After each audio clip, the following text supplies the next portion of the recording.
So contract lengthen for hip flexion, and also I'll show you abduction. You can do it standing or kneeling, doesn't really matter. We're doing kneeling just so the camera can see it. From here, first thing we do, this is the hip flexion, anterior tilt. Now hip flexion is this, right? Hip flexion is the hip coming up towards the torso. So essentially what we're trying to do is close that angle. Now we can do it two ways. We can either bring the leg closer, further up, which in this position will be very hard, or we can bring the torso close to the leg. And either way, we're increasing hip flexion there. Okay. Again though, make sure we're in that anterior tilt so we get that nice full length. So we can start with just some breaths through here, some belly breathing.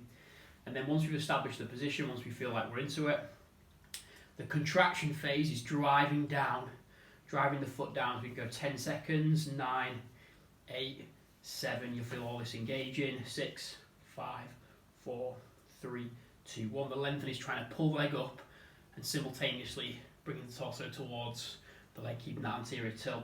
So I'm squeezing the quad here, hip flexors, trying to pull the leg up, simultaneously trying to pull my body towards my leg. 5, 4, 3, 2, 1. Then I can rest here, belly breathe, and I can repeat that cycle. So obviously both sides maybe, but if one side's a lot more mobile than the other, then spend more time on one side. So a lot about balance.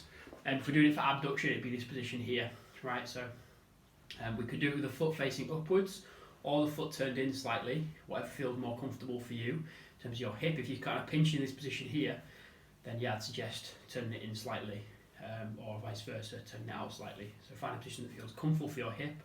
From there, pushing down. You probably want something to hold on to the side as well, so having like a wall here or a rig, just to sort of really hold on to and lock yourself in place. You can really push down. So, push down, and then you can try and lift up. Okay, and as you lift up, you can actually slide yourself more open, so you can go into more abduction, open that hip more and more and more. Okay, so the contraction phase here is pushing down and in. The lengthen phase here is pulling up and out. Okay, so pulling out also might mean we need to turn our torso and open our torso more. Okay, so that hip goes into more abduction, and you'll feel the outside the glute squeeze as you do that.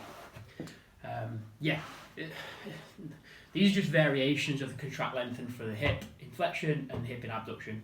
You can do different ones. You could use hockey stretch. You could use like a half hockey or frog stretch. Sorry, use a half frog stretch for abduction.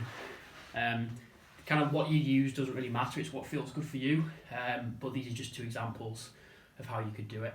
But the main thing is that you're doing contract lengthen for hip flexion and for hip abduction. Okay.